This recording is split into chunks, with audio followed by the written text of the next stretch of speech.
Apakah bisa mendapatkan keutamaan uban menjadi cahaya di alam kubur atau di akhirat jika mengecatnya dengan warna selain warna rambut atau warna hitam? Tentu hadis yang berbunyi dan hadis sahih riwayat Imam Ahmad, siapa yang beruban sementara dia dalam keadaan Islam, maka uban tersebut akan menjadi cahaya yang terang baginya pada hari kiamat.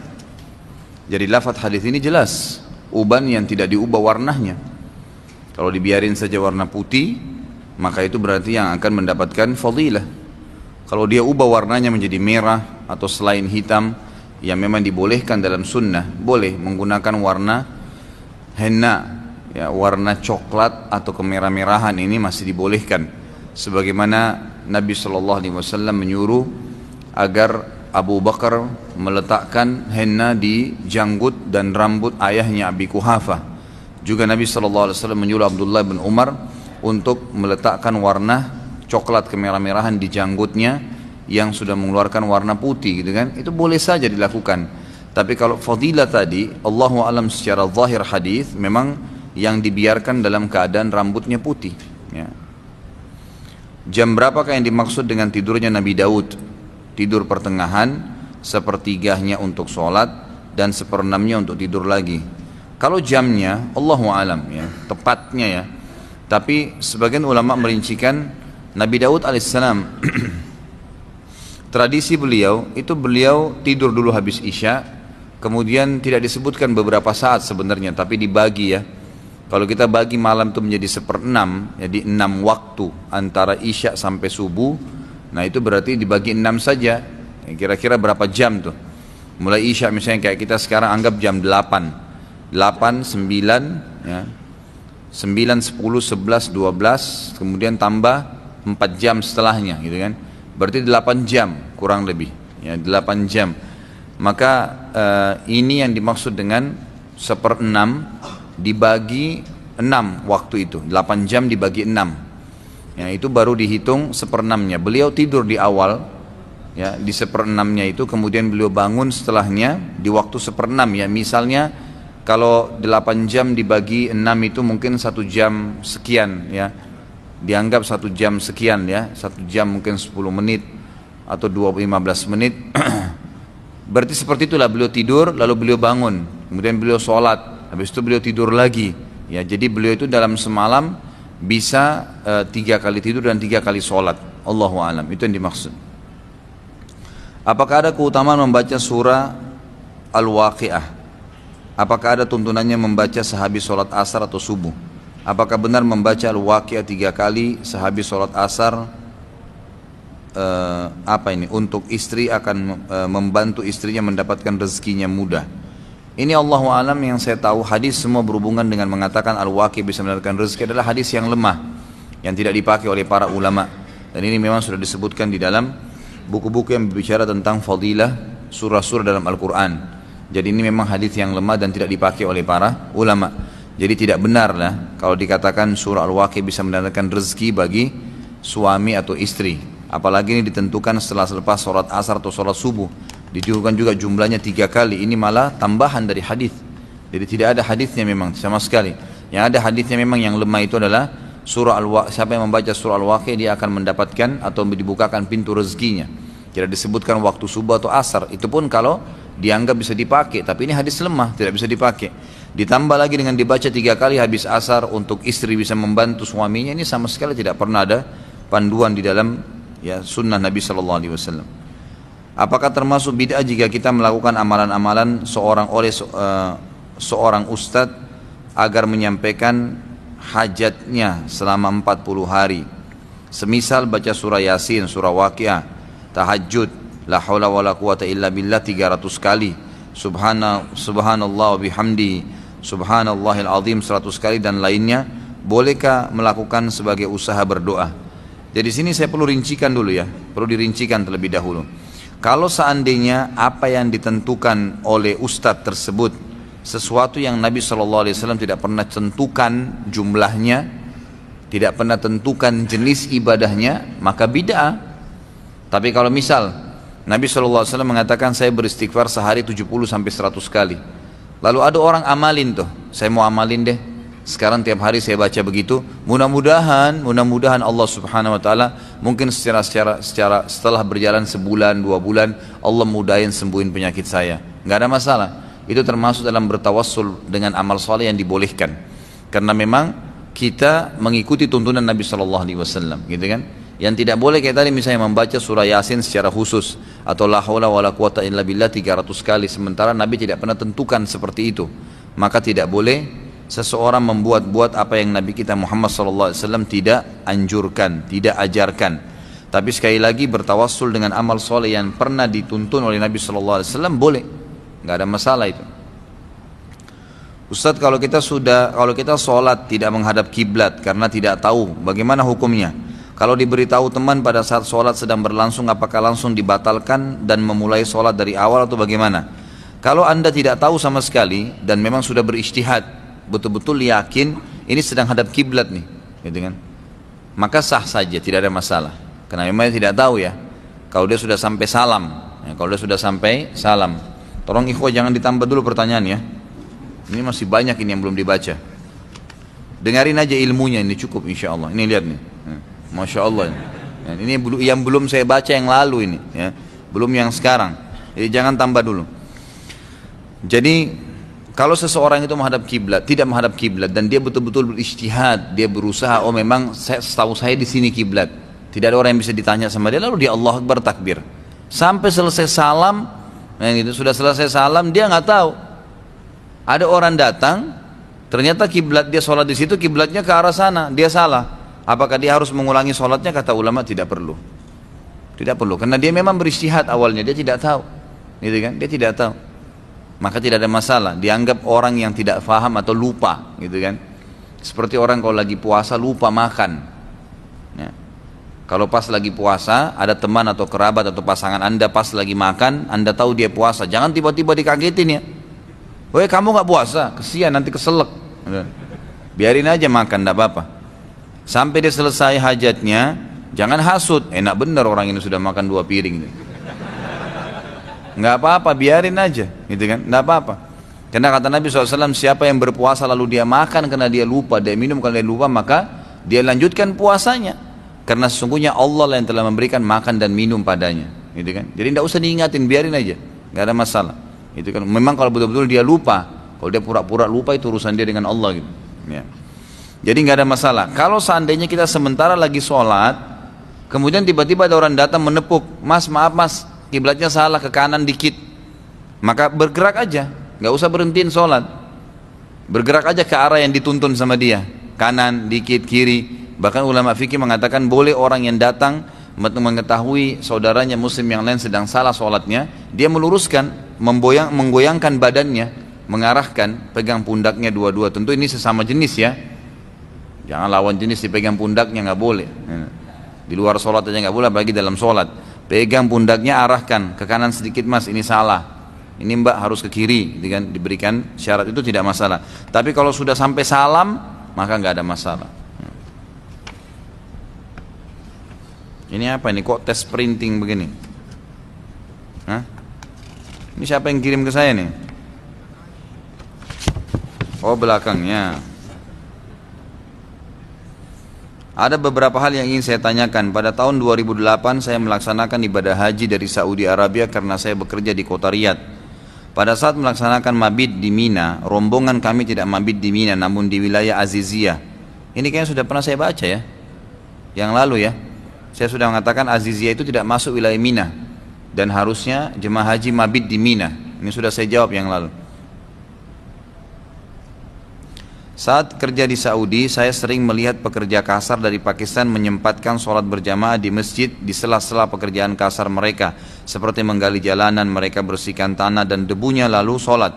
Meskipun ada bau yang kurang sedap, karena bersebelahan dengan mereka. Kalau di sini tukang-tukang bangunan kalau diajak sholat selalu bilang pakaiannya mereka kotor atau merasa bau keringat, sehingga kadang tidak sholat sama sekali. Mohon nasihat yang tepat Ustadz, karena saya banyak berhubungan dengan tukang bangunan atau konstruksi. Tentu ini tidak ada hubungannya ya antara orang sholat dengan bajunya kotor. Sama dengan orang lagi jihad, penuh darah bajunya, sholat aja. Enggak, itu bukan najis. Kita tidak boleh pakai pakaian atau sejadah tempat sholat kalau jelas-jelas ada najisnya. Kalau jelas-jelas ada najisnya, saya kira tanpa pertanyaan. Jazakallah khair. Kalau jelas-jelas ada najisnya, itu baru tidak boleh. Tapi kalau cuma kotor, keringat, nggak masalah, jangan kehilangan waktu, gitu kan? Makanya dianjurkan kalau bisa pada saat berwudu, apalagi alhamdulillah masjid kita kayak sekarang ini sangat luar biasa ya. Kalau saya nggak malu ikhwas sekalian, saya selalu bawa kemana-mana tas saya atau ada kresek, saya bawa baju ganti. Saya kalau dari pengajian ke pengajian, mampir di masjid mana, saya mandi, saya sholat, mandi di situ, saya wudu, bersihin badan, segar kembali, baru saya masuk ke pengajian saya. Nggak ada aib di situ, malah bagus. Lalu sering gunakan roll on, sering gunakan pewangi badan, itu sunnah Nabi SAW. Kata Nabi, terutama laki-laki ya, kata Nabi SAW, dicintakan kepadaku dunia ini karena adanya wanita dan adanya minyak wangi. Makanya aneh kalau ada laki-laki nggak suka minyak wangi itu. Jauh dari sunnah Nabi SAW. Kantongin selalu beli yang kecil, selalu kantongin pakai minyak wangi kemana-mana. Itu sunnah Nabi SAW. Sudah baunya enak, dapat pahala lagi, gitu kan?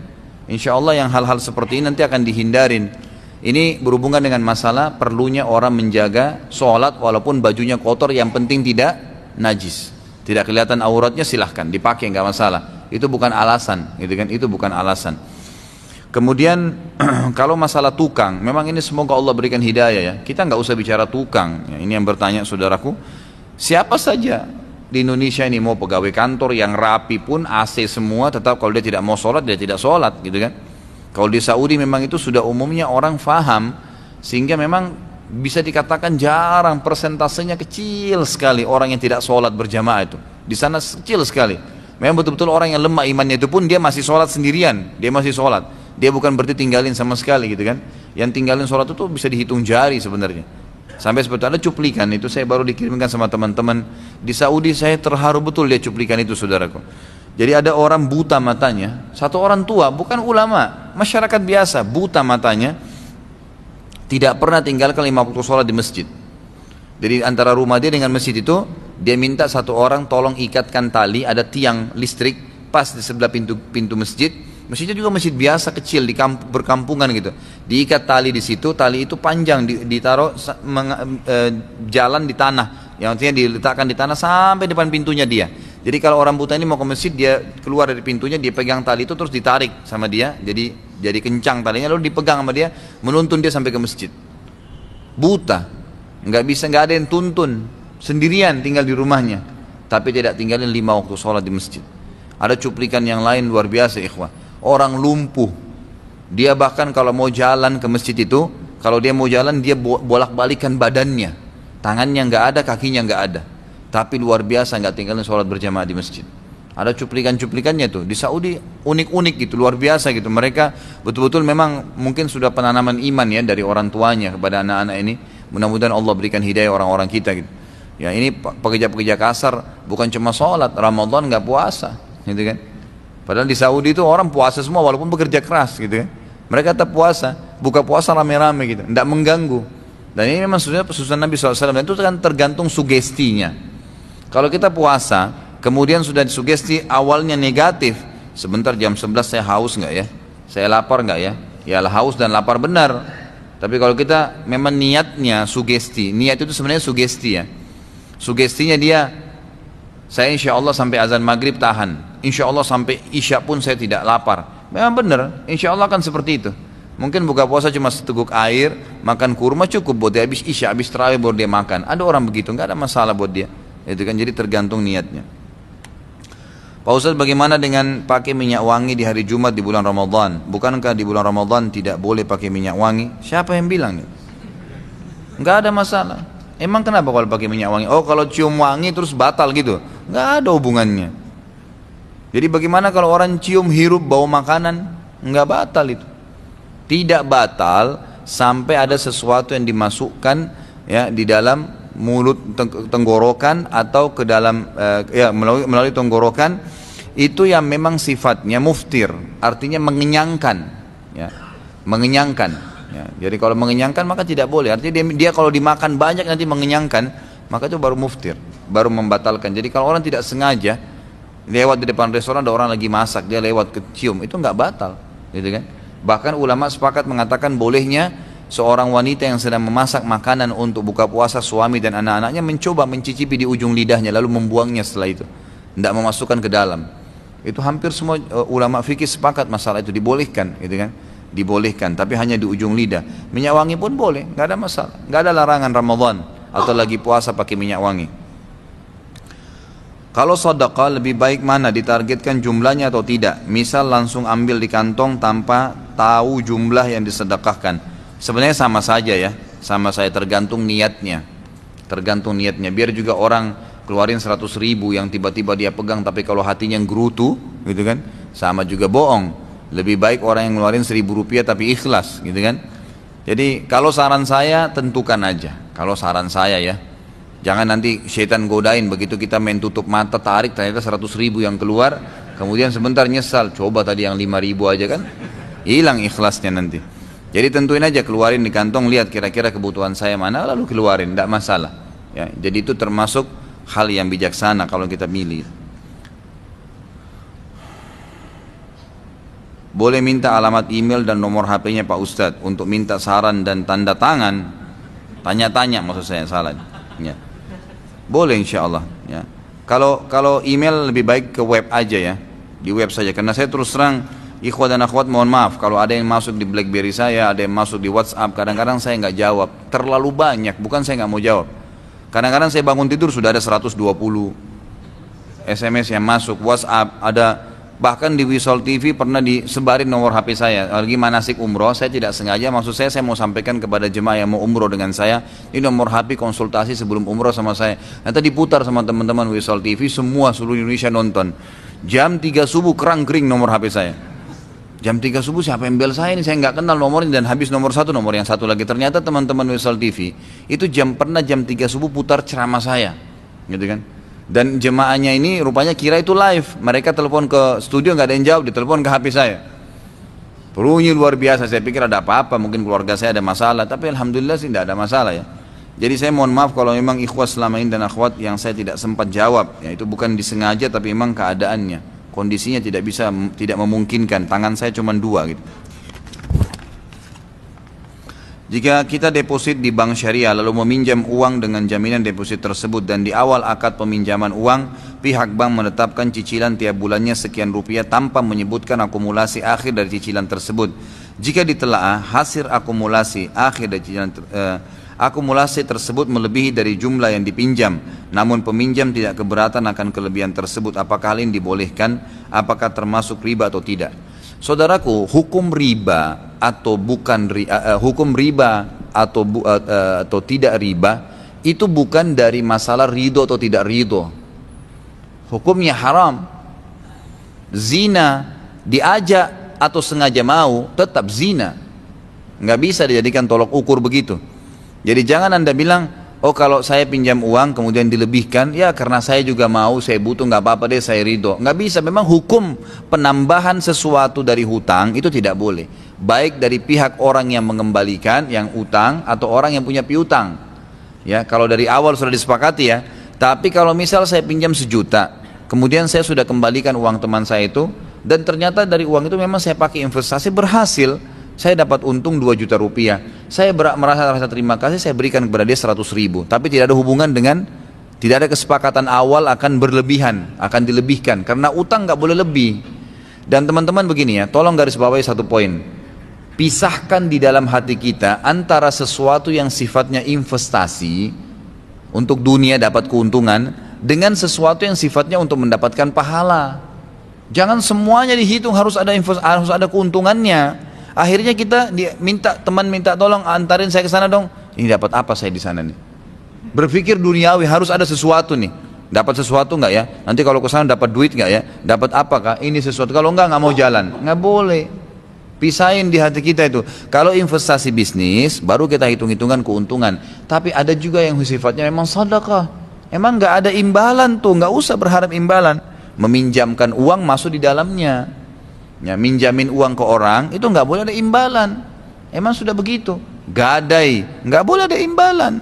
Harap pahala dari Allah Subhanahu Wa Taala. Bahkan seorang Muslim harus ini dominan dalam hidupnya dibandingkan dengan tadi yang investasi itu. Banyak orang tidak bedain ini saudaraku. Semua harus dihitung duit. Apa untungnya nih? Gak boleh begitu. Akhirnya tidak ada amal yang ikhlas, tidak ada amal yang untuk akhirat kita. Karena semua sudah kita ambil balasannya di dunia. Jadi coba bedain itu. Bahkan para ulama itu lebih cenderung selalu hampir 99% hidup mereka itu semua yang investasi akhirat, semua yang dapat pahala. Yang cuma 1% aja nih yang untung. Itu saja. Abu Hanifah rahimahullah pernah kedatangan seorang wanita dan berkata, wahai imam, dia tahu dia ulama besar, punya toko sutra di Irak, ya, gitu kan? Dikatakan oleh perempuan ini, tolong juallah kepada saya sutra yang saya butuhkan, tapi tidak kamu mendapatkan keuntungan yang besar, tidak juga kamu rugi. Abu Hanifah rahimahullah memberikan kepada ibu tersebut dengan harga 3 dirham. Nggak mungkin gitu. Sutra sendiri nggak mungkin, modalnya pun nggak mungkin 3 dirham. Ibu itu kaget, dia mengatakan, wahai imam, Anda pasti rugi dengan ini. Harga sutra itu minimal 10 dirham, ini dijual 3 dirham. Apa kata Abu Hanifah rahimahullah? Perhatikan nih, pedagang yang sukses dan punya iman. Apa yang dia bilang, saudaraku? Dia bilang, bu, sebenarnya saya sudah beli sutra ini 20 biji, 20 piece gitu kan. Dan saya sudah untung dari 19 piece yang sebelumnya. Maka yang 1 piece ini saya berikan kepada Anda untuk melengkapkan saja dari modal saya dan keuntungan yang sudah saya ambil. Saya hitung-hitung ternyata cuma tinggal kurang 3 dirham saja, maka saya berikan kepada Anda. Sampai dagang pun bisa bersedekah, bantu orang. Ini banyak orang subhanallah tidak dagang, tidak apa, tapi semua harus dihitung duit, gitu kan? Semua harus ditolak ukurkan dengan uang. Jadi nggak ada niatnya untuk mendapatkan pahala di akhirat. Jadi saya sarankan termasuk yang tidak boleh ada tambahannya adalah hutang dan juga gadai. Ya. Termasuk juga ikhwas sekalian menjaga amanah-amanah orang adalah tanggung jawab. Banyak orang kontrak rumah, dia tidak menjaga kontrakan itu. Dirusak lampunya, dirusak catnya, nggak boleh ikhwah. Kalau anda bisa meninggalkan tempat kontrak itu dan bertengkar sama yang punya tempat karena sudah merusak bertempat dan anda berhasil lari, dari Allah nggak bisa lari. Allah akan hukum anda, nggak boleh. Bagaimana kita terima catnya, bagaimana kita terima pintunya, kamar mandinya, lantainya, begitu kembalikan. Ada orang sewa mobil, rusak mobilnya orang. Oh karena bukan mobil saya, polisi tidur ditabrak saja, lubang-lubang di macam-macam sampai rusak mobilnya orang. Nggak boleh ikhwan, haram ini, nggak boleh sama sekali. Ya kita harus tidak boleh melakukan satu perbuatan yang kita tidak senangi buat diri kita. Kata Nabi SAW, la yu'minu ahadukum hatta yuhibbu li akhihi ma yuhibbu li nafsi. Tidak akan beriman seseorang sampai dia mencintai untuk saudaranya apa yang dia cintai untuk dirinya sendiri. Nggak boleh. Kan gitu. Kalau kita tidak, coba bayangkan kalau kita pemilik mobil, maukah mobil kita digituin? Kalau kita pemilik rumah, maukah rumah kita digituin? Tentu kita nggak mau, gitu kan? Jadi harus menjaga. Ingat, Allah Azza wa Jalla maha melihat, maha mengetahui, maha mendengar. Nggak boleh. Kita bisa zalimi seseorang, kita bisa dari seseorang, tapi dari Allah Azza wa Jalla tidak mungkin. Inna Allah la yakhfa alaihi syai'un fil ardi wala fis sama'. Allah itu tidak ada yang tersembunyi bagian di langit dan di bumi. Allah tahu semuanya. Hati-hati saudaraku. Dan pasti sabda Nabi SAW berlaku. Al jaza'u min jinsil amal. Balasan akan datang sesuai dengan kadar perbuatan seseorang. Menipu hari ini, ditipu besok. Gibah hari ini, digibah nanti. Fitnah hari ini, difitnah. Merusak barang orang, dirusak juga barang kita nanti. Jadi jangan heran. Berlakulah sebagai hamba Allah yang mukmin yang tahu semua itu. Mohon penjelasan masalah murabaha dan musyarakah. Ini sudah saya jelaskan yang lalu ya. Ya, murabaha dengan musyarakah sudah saya jelaskan yang lalu. Jadi teman-teman bisa kembali ke cuplikan kita yang lalu. Ustaz, laki-laki dapat keutamaan pahala 27 derajat dan 25 derajat jika sholat berjamaah di masjid. Bagaimana perempuan mendapatkan pahala tersebut sedangkan perempuan lebih utama sholat di rumah? Perempuan tersebut belum menikah. Jadi yang benar hadisnya adalah 25 kali lipat pahala dan diangkat 27 derajat. Itu yang benar. Ya. Jadi hadis yang pertama, hadis 25 kali lipat adalah hadis sahih riwayat Imam Ahmad. Kata Nabi SAW, sholat seseorang di antara kalian di rumahnya dan di pasarnya dibandingkan di masjidnya berjamaah, itu perbandingannya 25 kali lipat. Kalau 27 derajat, hadis riwayat Imam Bukhari Muslim. Kata Nabi SAW, sholat berjamaah dibandingkan sholat sendiri perbandingannya 27 derajat. Bukan 27 kali lipat ya. Maka Ibnu Abbas mengatakan satu derajatnya ini perbandingan 27 derajat itu adalah satu derajat ke derajat di atasnya jaraknya 500 tahun. Baik, ini dapatkan laki-laki. Bagaimana dengan perempuan? Maka ulama mengatakan Hadis yang menjelaskan perempuan lebih afdal sholat di rumah dihubungkan dengan hadis sholat berjamaah. Sabda Nabi SAW yang berbunyi hadis sahih riwayat Hakim, wanita yang sholat di ruang tamu rumahnya lebih afdal daripada di luar rumahnya termasuk masjid. Dan dia sholat di dalam kamar tidurnya lebih afdal, lebih besar lagi pahalanya dibandingkan kalau dia sholat di ruang tamunya. Jadi perempuan makin tertutup makin besar pahalanya, laki-laki makin terumum, rame-rame makin besar pahalanya. Lalu bagaimana caranya perempuan mendapatkan fadilah berjamaah tadi? Ya dia ada sholat berjamaah di rumahnya, gitu kan? Perempuan yang sholat sendiri di rumahnya sama dengan pahala laki-laki sholat sendiri di rumah, di masjid. Perempuan yang sholat berjamaah di rumah sama dengan laki-laki berjamaah di masjid. Begitu, jadi jamaah dipertemukan dengan jamaah. Walaupun juga perempuan boleh ya untuk sholat di masjid, bukan tidak boleh. Sebagaimana sabda Nabi SAW dalam hadis sahih riwayat Imam Ahmad, la tamna'u ima Allahil masajid. Enggak boleh kalian larang hamba-hamba Allah wanita untuk ke masjid.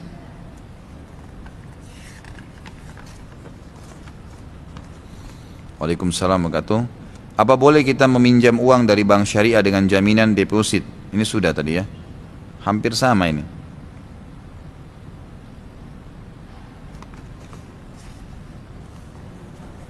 Bagus juga kalau pertanyaan kembar-kembar nih, jadi biar cepat selesai. Pak Ustadz, hukum kerja di bank apa? Gitu. Ya kalau banknya konvensional riba, haram. Kira-kira Anda mau saya jawab apa nih? Boleh? Nggak boleh, haram. Kalau orang itu takut kepada Allah SWT dan mudah-mudahan saya termasuk di dalamnya, tidak mungkin saya bilang oh iya nggak apa-apa, nggak boleh. Emang haram, haram ya haram. Jangan cari celah ya. Ini kadang-kadang kesian Ustadz ini selalu diserang, dicari, diubah atau dikemas dan demikian rupa pertanyaan untuk supaya boleh gitu kan. Ini kalau haram dalam Islam haram, jangan dicari dari sampingnya halal nggak, dari bawah halal nggak ada. Haram ya haram, selesai. Anda lakukan konsekuensinya ada hukum. Dan banyak pintu halal, kenapa harus cari yang haram? Jadi sarannya apa ya? Jangan kerja di bank konvensional, saran saya. Lalu saya harus sekarang bagaimana Ustaz kalau saya keluar saya nggak punya gaji? Subhanallah. Yang kasih Anda makan dari bayi memang pimpinan bank Anda sekarang, Allah Subhanahu wa ta'ala. Kok sekarang baru kerja 2-3 tahun aja sudah ketakutan? Lalu yang Anda hidup 27 tahun yang sebelumnya itu siapa yang kasih makan dan minum? Tidak boleh begitu, harus yakin Allah Azza wa Jal. Allah mengatakan dalam surah Az-Zariyat ayat 50, A'udzubillahi minasyaitonir rajim, wa ma khalaqtul jinna wal insa illa liya'budun, ma uridu minhum 50 sampai 52 ya. Ma uridu minhum min rizqi wa ma uridu minhum an yut'imun innallahu war-razzaq dzul quwwatil matin. Ya. Saya tidak perintahkan jin, saya tidak ciptakan jin dan manusia, semua jin, semua manusia kecuali untuk beribadah kepadaku. Kata ulama apa? Patuh, yakin, tunduk, minta maaf sama Allah kalau salah, yakin Allah memberikan rezeki yang mengatur hidupnya, matinya, semuanya, gitu kan? Dan Allah mengatakan saya tidak minta balasan kok dari apa yang telah mereka saya berikan makan dan minum. Allah tidak minta juga kita memberikan sesajen, nggak perlu. Sesungguhnya Allah lah satunya pemberi rezeki. Razzaq itu pemberi rezeki, kemudian kalau habis diulang dikasih lagi. Buah sudah berbuah, mau panen lagi nanti, musimnya keluar lagi. Itu namanya Razzaq, pemberi rezeki yang non stop. Air sudah dipakai nih, diserap oleh matahari, disaring di awan, diturunin lagi sama Allah dengan hujan. Begitu terus, udara, oksigen, segala dipersiapkan oleh Allah SWT. Itu Razzaq. Allah SWT berikan rezeki semut di lubangnya. Bagaimana bisa kita manusia yang khalifah di muka bumi lalu takut dengan rezeki? Bagaimana caranya? Tinggalkan yang haram, saudaraku. Dan kata Nabi SAW, man taraka syai'an lillah abdalahu khairan min. Siapa yang meninggalkan sesuatu karena Allah, ikhlas karena Allah, Allah akan gantikan yang lebih baik. Pasti itu, gak usah ragu. Siapakah Ya'juj Ma'juj dan apa mereka bagian dari tentara Dajjal? Ini ada bahasan sendiri ya, nggak bisa sekarang. Ini panjang bahasannya nih. Nanti insya Allah di tanda-tanda hari kiamat akan ada bahasan tuh.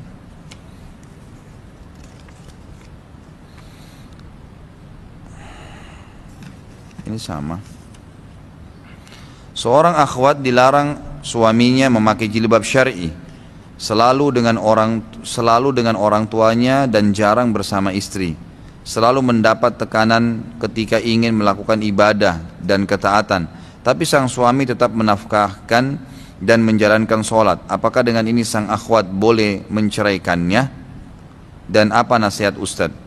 Ini cobaan dalam rumah tangga. Semua orang akan diuji oleh Allah Subhanahu wa Ta'ala. Kalau anda mau, anda sabar, berdoa dan menjalankan apa yang sifatnya memang tidak melanggar hukum Allah. Jadi dalam hukum Allah Subhanahu wa Ta'ala, dalam syariat Allah ini, kalau bertemu antara haknya Allah yang wajib dan haknya suami yang wajib, kalau belum menikah haknya orang tua yang wajib. Jadi haknya Allah yang wajib kayak sholat 5 waktu. Dengan haknya orang tua atau suami yang wajib, misalnya dipanggil, ya, orang tua panggil anaknya wajib menjawab, suami panggil istrinya wajib jawab. Ini berarti wajib makhluk. Maka kalau bertemu keduanya, haknya Allah yang wajib didahulukan. Kalau bertemu antara sunnah haknya Allah, bukan wajib ya, sholat sunnah, puasa sunnah, dengan hak wajibnya makhluk yang Allah tentukan, tadi misalnya menjawab panggilan suami atau orang tua, lagi sholat sunnah, maka wajib yang sunnahnya haknya Allah ditinggalkan, dilakukan wajibnya makhluk. Ya, ini hukum yang sudah disepakati oleh para ulama, gitu kan. Jadi pertemukan masalah ini. Kalau suami anda tidak melarang anda pada hal-hal yang sifatnya wajib dalam agama, gitu kan. Misal tadi masalah hijab syar'i, ya memang itu wajib. Ini tidak ada kepatuhan pada si suami. Bukan haknya dia masuk ke wilayah itu. Istrinya mau sholat 5 waktu dilarang, nggak boleh sholat. Nggak ada urusan sama suami itu. Karena kata Nabi SAW, la ta'ata li makhlukin fi ma'siyati khaliq. Nggak boleh patuh dengan makhluk kalau berbau maksiat kepada Allah, sang pencipta, nggak boleh. Orang tua juga nggak boleh dipatuhin. Nak, buka aja jilbabmu nak, kalau tidak ibu murka. Nggak ada ceritanya, itu nggak ada murkahnya Allah. Kecuali kalau memang hal-hal yang Allah perintahkan kita untuk patuh, itu lain. Tadi misalnya termasuk haknya Allah yang sunnah. Tidak boleh bapak ibu sekalian tetap, atau ibu-ibu terutama, paksain tetap sholat sunnah, suaminya panggil, ya fulana kesini. Tetap dia sholat. Oh, saya lagi sholat sama Allah. Nggak boleh kalau sunnah. Harus didahulukan hak wajibnya makhluk. Ya kan gitu. Lagi puasa sunnah, suaminya mau berhubungan biologis, ya dia batalin. Itu kan. Karena memang ini sunnah, ini wajib. Gitu kan. Jadi harus didahulukan haknya makhluk. Gitu. Jadi seperti itu. Kalau masalah yang lainnya, masalah misal dia lebih memilih ibunya, misalnya waktunya ada dibagi untuk ibunya, itu anda harus bisa mengerti memang, karena wajib bagi dia bakti dengan ibunya. Kesalahan juga sebagian akhwat kita, dia tidak dukung suaminya pada saat bakti dengan orang tuanya, itu nggak boleh, ya, nggak boleh. Dia jadi penyebab, dia marah, dia cemberut, akhirnya suaminya jadi bimbang ke ibunya atau ke istrinya, ya nggak boleh. Harus dibiarkan dia ke ibunya, bahkan anda dapat pahala, gitu kan. Yang penting jangan dia dari pagi sampai malam sama ibunya. Si suami juga harus mengerti, gitu kan. Artinya dia berikan hak ibunya, dia juga berikan hak keluarganya. Insya Allah itu bisa dibagi waktu kok. Itu bisa dibagi waktu. Jadi anda harus dahulukan masalah ini, karena memang baktinya dia kepada ibunya atau orang tuanya, ayahnya wajib. Ya itu wajib, nggak boleh. Ustaz, jika meninggalkan sholat Jumat 3 kali maka kufur. 3 kali itu berturut-turut atau dalam semasa hidup? Saya terus terang belum menemukan lafadz khusus ya. Lafadz yang sahih yang berbicara memang meninggalkan 3 kali itu kufur. Tapi yang ada hadis sahih yang kita bahas yang lalu adalah Allah akan buat hatinya termasuk dicap oleh orang-orang yang lalai. Artinya setelah itu dia akan sulit melakukan ibadah. Itu yang ada dalam hadis sahih gitu. Tapi kalau tadi ini ada sebuah athar ya, kalau tidak salah disebutkan, tapi saya juga belum bisa memastikan 100% tentang kesahihan daripada dalil itu, gitu kan. Intinya tidak boleh meninggalkan Jumat, karena meninggalkan Jumat sama halnya dengan meninggalkan sholat wajib secara sengaja. Secara umum hukum ulama meninggalkan sholat wajib hukumnya kufur, gitu kan. Hukumnya kufur kalau memang dia jahdan, bangkang, nggak mau. Tapi kalau hanya malas-malasan, maka ini berarti kena ancaman dosa besar.